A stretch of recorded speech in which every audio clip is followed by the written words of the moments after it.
भगवान श्री कृष्ण को नमस्कार करते हुए आप सभी का अनंत अकेडमी ऑफ मैथमेटिक्स में स्वागत है। मैं योगेश्वर दयाल आज आपको कराने जा रहा हूं एक इम्पोर्टेंट डेफिनेशन, साथ में कुछ इम्पोर्टेंट एग्जाम्पल है मैथमेटिकल स्टैटिस्टिक्स के। ठीक है, पहले ये डेफिनेशन है ए स्टेटिस्टिक टी, यानी कि जो टी है वो n एंट्रीज का एक वेरिएबल है, is set to be an unbiased estimate of population parameter theta if expectation of T is equal to में थीटा। तो ये तो इसकी डेफिनेशन है।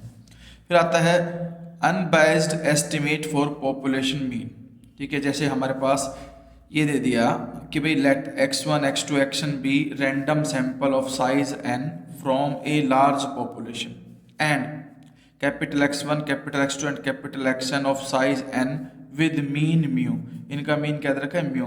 Then sample mean x bar is given by, जो सैंपल मीन है उसका फॉर्मूला ये बनेगा sum of entries divided by n। और एक्सपेक्टेशन ऑफ x बार का मतलब होगा एक्सपेक्टेशन यानी कि e बाहर लगा दो और जो ये वैल्यू है ये अंदर रह जाएगी। इसके बाद ये 1/n बाहर आ जाएगा, एक्सपेक्टेशन ऑफ x1 अलग हो जाएगी, x2 अलग हो जाएगी और xn अलग, और उन सबका सम हो जाएगा। तो ये फॉर्मूला बनेगा एक्सपेक्टेशन ऑफ x बार का। Since xi is a sample observation from the population, कि भी जो xi है वो एक सैंपल ऑब्जर्वेशन है इस पॉपुलेशन में से, तो it can take any one of the values xi, यानी कि ये जो है इनमें से किसी एक वैल्यू को कंटेन करेगा, मतलब किसी एक के इक्वल होगी ये। तो इस तरह से कोई ना कोई जो है वो किसी न किसी एक के इक्वल आ जाएगी, और with each equal probability 1/n, और हर एक की जो प्रोबेबिलिटी आएगी वो 1/n आएगी, क्योंकि n में से किसी एक को सिलेक्ट करना है तो उसकी प्रोबेबिलिटी 1/n। अब e of xi is equal to में 1/n इंटू x1, यानी कि हमारे पास क्या होता है कि प्रोबेबिलिटी को x1 से मल्टीप्लाई करेंगे, फिर 1/n प्रोबेबिलिटी ऑफ जो है उसको हम x2 से मल्टीप्लाई करेंगे। इस तरह से जो xn है उसको प्रोबेबिलिटी 1/n से मल्टीप्लाई, क्योंकि हर एक की प्रोबेबिलिटी इक्वल किसके? 1/n के। तो एक्सपेक्टेशन ऑफ xi का जो फॉर्मूला होता है वो एक्चुअल में summation i is equal to 1 से लेकर के n तक pi इंटू में xi के इक्वल होता है, जहाँ पे pi प्रोबेबिलिटी को डिनोट करेगा और जो xi है वो एंट्रीज हैं ये। इस तरह से 1/n कॉमन आ गया, capital X1 plus capital X2 capital Xn, ये जो है आपका किसके इक्वल आ गया? मीन का फॉर्मूला है, और मीन हमने क्या मान रखा है इसका? म्यू। क्वेश्चन के अंदर जो इनका मीन है वो क्या है? म्यू। तो इसको मैं ये लिख सकता हूँ। तो एक्सपेक्टेशन ऑफ x बार जो है आपका वो यहाँ से देखिए 1/n है, और आपके पास ये म्यू के इक्वल है, ये भी म्यू के इक्वल और ये भी म्यू के इक्वल, क्योंकि सभी की प्रोबेबिलिटी इक्वल है। उसके हिसाब से जो मीन बनेगा आपके पास वो सबका आएगा इक्वल, इसका भी म्यू म्यू और म्यू, यानी कि n टाइम्स तक है तो वो n म्यू हो जाएगा, फिर n से n कैंसिल करके इक्वल टू क्या आ गया? म्यू। तो दस the sample mean x bar is an unbiased estimate of the population mean mu. ठीक है, तो ये कंडीशन आ गई हमारे पास। इसके बाद क्या है वो देखिए,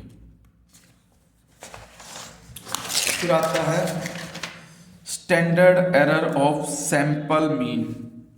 prove that standard error of x bar is equal to sigma divided by √n। तो where sigma is the population standard deviation, यानी कि पॉपुलेशन स्टैंडर्ड डेविएशन है, and n is the size of the random sample, कि random sample के अंदर कितने observation हैं आपके पास। तो प्रूफ में क्या है कि let x1 x2 xn be a random sample of size n, ये रैंडम सैंपल है साइज n का, क्योंकि इसके अंदर n एंट्रीज हैं, from a population with variance sigma square. Population जो है उसका वेरिएंस हमें दे रखा है sigma square. Then sample mean x bar is given, x bar is equal to sum of observation divided by n। Variance of x bar का formula जो बनेगा, वेरिएंस x बार की वैल्यू रख दो अंदर, उसके बाद ये फॉर्मूला होता है कि वेरिएंस के अंदर जो 1/n है वो जैसे वो वेरिएंस से बाहर लिखोगे उसको तो 1/n स्क्वायर लिखोगे, और variance of x1 plus x2 and so on करके xn तक जाओगे, फिर ये आपका सेपरेट हो जाएगा सबके साथ कि variance of x1 plus variance of x2 plus so on करते करते variance of xn। Since the sample observation are independent, ये हमारे पास जो सैंपल ऑब्जर्वेशन होती है वो इंडिपेंडेंट होती है, एक दूसरे पर डिपेंड नहीं करती, इसलिए जो वेरिएंस ऑफ xi है उसका फॉर्मूला ये बनेगा कि xi माइनस में एक्सपेक्टेशन ऑफ xi, उसका फिर से एक्सपेक्टेशन लेके होल स्क्वायर करते हैं, यानी कि एक प्रकार से एक्सपेक्टेशन ऑफ x स्क्वायर होता है, जहाँ पे x क्या है ये काउंट करोगे, xi माइनस में एक्सपेक्टेशन ऑफ xi। ये एज इट इज, ये एक्स आई भी एज इट इज, ये आपके पास म्यू के इक्वल होता है, तो इसकी जगह पे क्या रख दो म्यू, क्योंकि एक्सपेक्टेशन ऑफ एक्स आई हम पहले निकाल चुके किसके इक्वल है, म्यू के इक्वल। फिर यहाँ पर एक्सपेक्टेशन इसलिए 1/n लिखोगे x1 माइनस म्यू स्क्वायर, फिर प्लस में 1/n, x2 आई की जगह पे आपके बार 2 रख दोगे एंड सो ऑन करते कि 1/n और आपके बार क्या रखोगे n। इस तरह से कंडीशन चलेगी और ये आपके पास जो फॉर्मूला है वो किसका बन जाएगा, सिग्मा स्क्वायर का।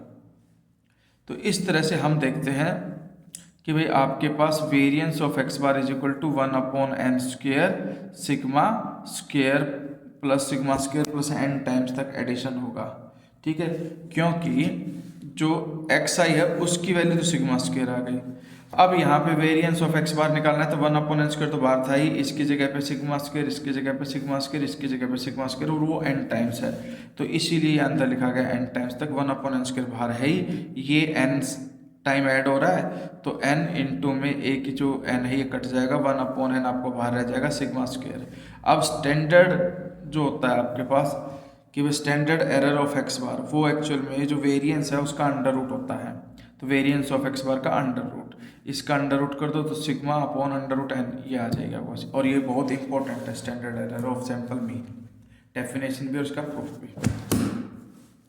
फिर है unbiased estimation of for population variance sigma square, ठीक है, तो let x1 x2 xn be a random sample of size n from a large population x1 x2 xn of size n with mean mu and variance sigma square, then sample mean x bar and sample variance s square are given by।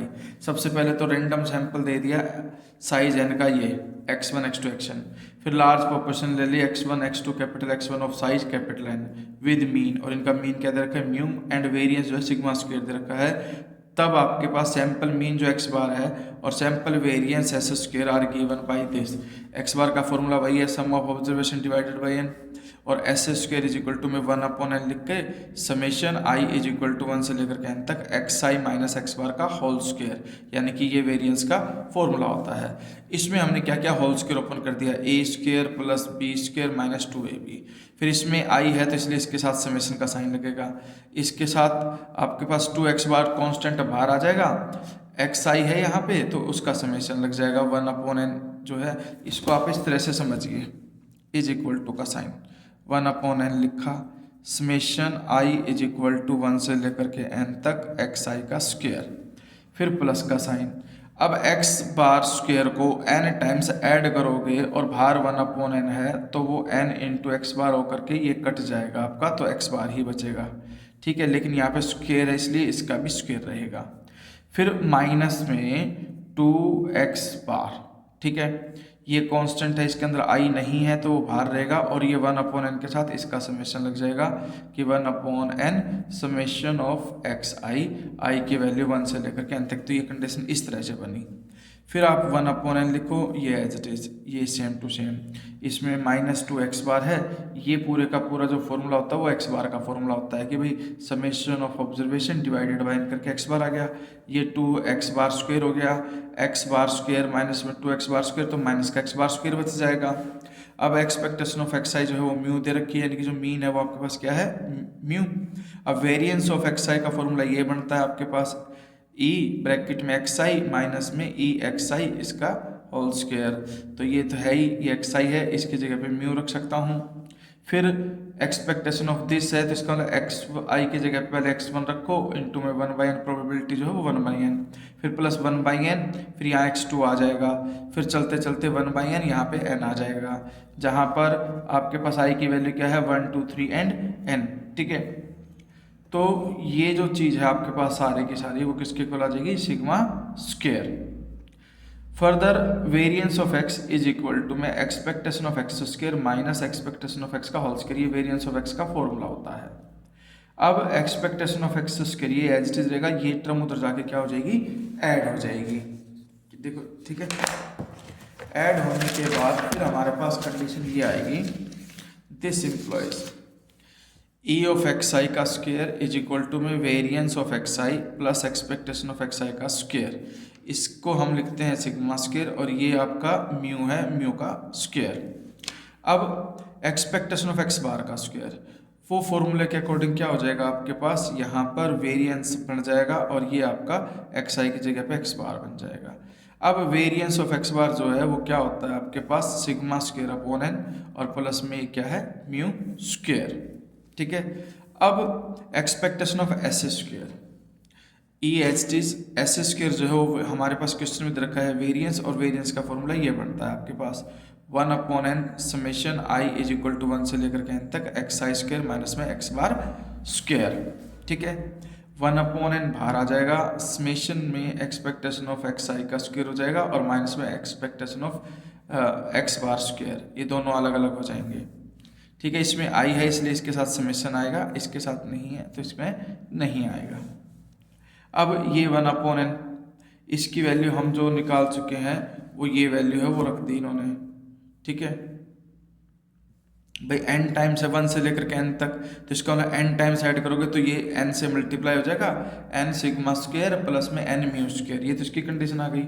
Minus में इसकी value हम ये निकाल चुके, इसको रख दो, फिर इसको हम सिंप्लीफाई कर देंगे तो हम देखते हैं कि भाई 1 अपॉन एन से ये कैंसिल करके सिग्मा स्क्वायर बचेगा, फिर इसको अंदर मल्टीप्लाई करोगे n से n कट करके ये आपका म्यू स्क्वायर बचेगा, माइनस में sigma square upon N minus में म्यू स्क्वायर, ये दोनों कट जाएंगे, सिर्फ इन दोनों में से सिग्मा स्क्वायर कॉमन आ जाएगा, 1 माइनस 1 बाई एन बचेगा जो कि सिग्मा स्क्वायर के इक्वल नहीं आएगा।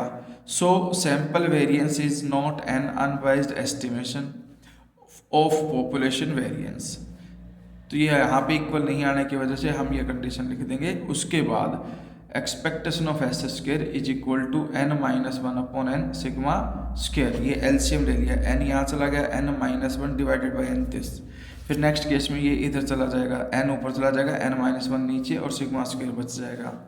अब यहाँ पर अकॉर्डिंग टू द फॉर्मूला हम एस स्क्वायर की वैल्यू रख देंगे, एस स्क्वायर की जो वैल्यू है वो आपके पास क्या है, 1 upon N x i minus x bar का होल स्क्वायर है, उसका समेशन, तो वो ऊपर एक एन था नीचे 1 बाई एन आया था, इसको आप ऐसे ही रखो। ठीक है, फिर बाद में आप इसको कैंसिल कर सकते हो। फिर ये जो फॉर्मूला है इसके अकॉर्डिंग, देखो सिग्मा स्क्वायर तो चल ही रहा है, इस पूरे को यानी कि जो ये वैल्यू है इसके अंदर उसको कैपिटल एस स्क्वायर मान लिया, where capital S square is equal to 1 upon N minus 1 summation i is equal to 1 से लेकर के एन तक x i minus x bar का स्क्वायर, ये कंडीशन आ गई। Hence s square is an unbiased estimate of population, ये condition आ जाएगी क्योंकि यहाँ पे इक्वल टू सिग्मा स्क्वायर आ गया, तो ये आपका अनबाइज्ड एस्टिमेट ऑफ पॉपुलेशन आ जाएगा। उसके बाद एक रिमार्क है हमारे पास, we have small s square is equal to 1 upon, ये तो फॉर्मूला होता है X i minus x bar का होल स्क्वायर। उसके बाद कैपिटल एस स्क्वायर इसके इक्वल आ गया 1 upon N minus 1 summation i is equal to 1 से लेकर के एन तक x i minus x bar का स्क्वायर। तो यहाँ पर ये n इधर चला गया, समेशन लेफ्ट में रह गया, इधर n माइनस 1 इधर चला गया, समेशन लेफ्ट में रह गया, दोनों समेशन इक्वल है, तो एक प्रकार से हमारे पास n s square is equal to n minus 1। देखिए यहाँ से आपके पास कंडीशन आ जाएगी n s square is equal to summation x i minus x bar whole square, यहाँ से कंडीशन ये आ जाएगी n minus 1 capital S square is equal to summation i is equal to 1 से लेकर के n तक x i minus x bar का whole square. Left right side equal है तो लेफ्ट साइड एक दूसरे के क्या होंगी, इक्वल। फिर n उधर चला गया, n से डिवाइड हुआ n तो 1 और ये 1 अपॉन n। अब अगर मान लो मैं इनको इन्फिनिटी लेता हूँ तो 1 अपॉन इन्फिनिटी 0, 1 माइनस 0 1, तो स्मॉल एस स्क्वायर जो है वो कैपिटल एस स्क्वायर के इक्वल आ जाएगा। Hence for large samples we may take sigma square is equal to s square, तो जो लार्ज होगा ना सैंपल तभी ये दोनों इक्वल आएंगे, अदरवाइज इक्वल नहीं होते।